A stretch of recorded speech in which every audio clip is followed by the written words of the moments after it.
Bonjour à toutes et à tous, aujourd'hui je vous présente l'édition HD Zeta lenticulaire de Terminator Salvation ou Terminator Renaissance.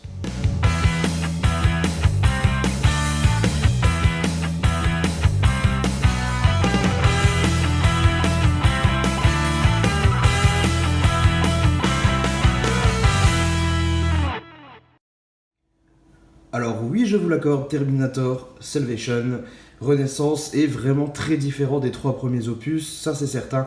Par contre, je l'ai revu il y a quelques jours de ça, là, il y a un peu moins d'une semaine, et écoutez, il passe quand même très bien. Il est vraiment pas mal, même si ça n'a vraiment rien à voir avec les anciens. C'est quand même un très bon divertissement, donc je suis plutôt content de l'avoir pris quand même dans une belle édition. De toute façon, je comptais me faire la saga entière en steelbook, donc voilà. Mais c'est vrai que j'aime un peu moins cet épisode-là et le suivant, Genesis. Je les aime un petit peu moins, mais bon, c'est pas grave, il me faut quand même des beaux steelbooks pour avoir la saga complète. Alors écoutez, là c'est l'édition HD Zeta, j'ai opté pour le lenticulaire tout court et c'est vraiment pas trop mal. Un niveau effet, on a déjà un choix de visuel plutôt sympa avec la tête d'un T600 si je ne m'abuse et un effet flip. Donc dès qu'on regarde de haut en bas, on a les deux visages qui apparaissent de nos acteurs principaux. Ça c'est vraiment pas mal. J'aime bien les lenticulaires de chez HD Zeta, généralement on voit pas trop les stries en fait. Donc ça c'est vraiment sympa. Ensuite, sur le dessus, on a simplement le titre qui est légèrement en relief, légèrement embossé d'ailleurs.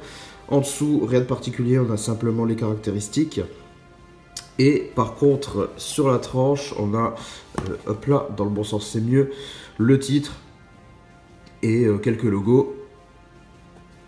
Et la face arrière qui est, elle, plutôt sympathique. On a un T600 énorme avec une espèce d'effet multicolore derrière, arc-en-ciel avec des reflets de malade. Écoutez, ça passe très très bien. J'aime beaucoup ce fourreau. Donc voilà, léger relief pardon, sur le T600 également. Je sais pas si j'arriverai à vous le montrer. Mais ouais, non, j'ai du mal à vous le montrer à la caméra, je crois pas que ça se voit. Mais voilà, il est légèrement en relief, si, voilà. Sympathique tout ça.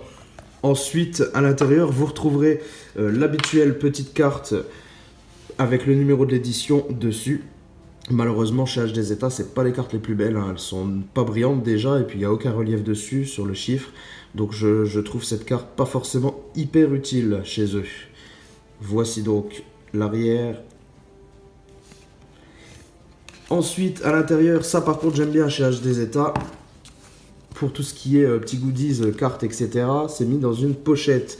Pochette assez sympathique, très sobre, hein, mais assez sympa, avec le titre avec de jolis reflets à l'intérieur, et ça c'est débossé. Alors, ensuite quand vous l'ouvrez, vous obtiendrez un petit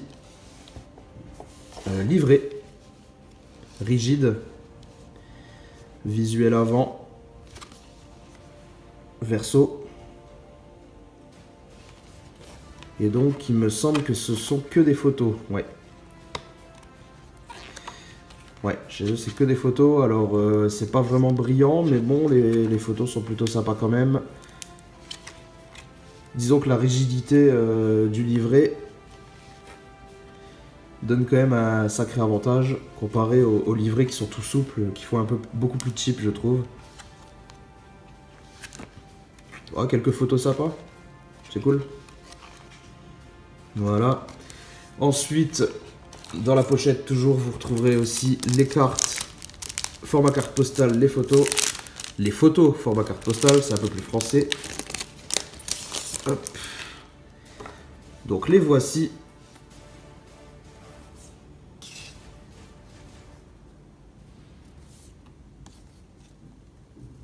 Encore une fois, pas de brillance.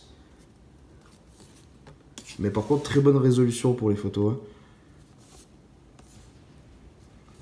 Ouais, sympa.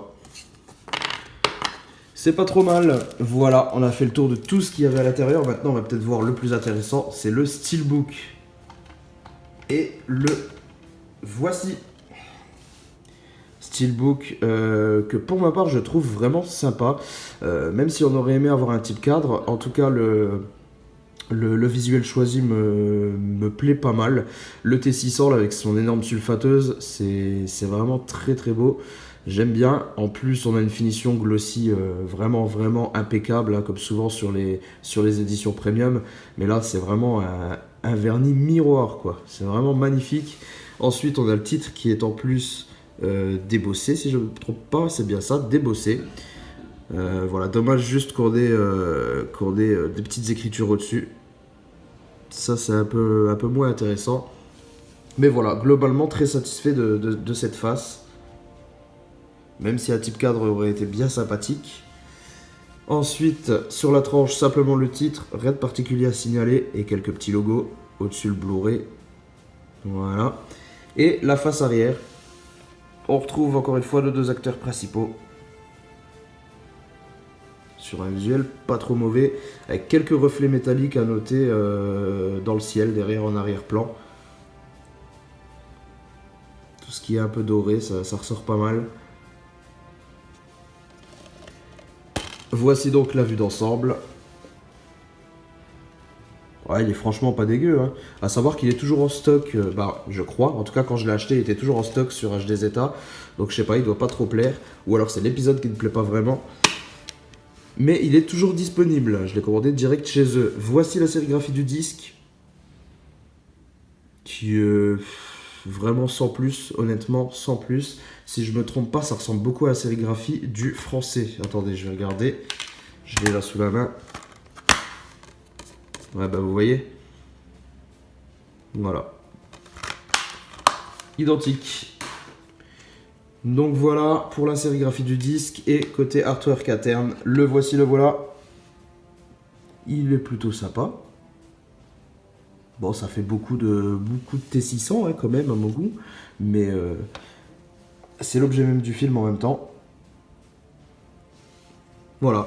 Écoutez, je trouve cette édition pas trop mal. Elle aurait pu être beaucoup mieux, c'est vrai. C'est vrai, elle aurait pu être beaucoup mieux avec quelques choix différents de visuels. Mais bon, elle me va bien. Elle me va bien. Après, c'est vrai qu'à ce prix-là, est-ce que ça vaut le coup? Ça, c'est à vous de me le dire dans les commentaires. On se retrouve très bientôt pour une prochaine vidéo. Portez-vous bien. Ciao tout le monde.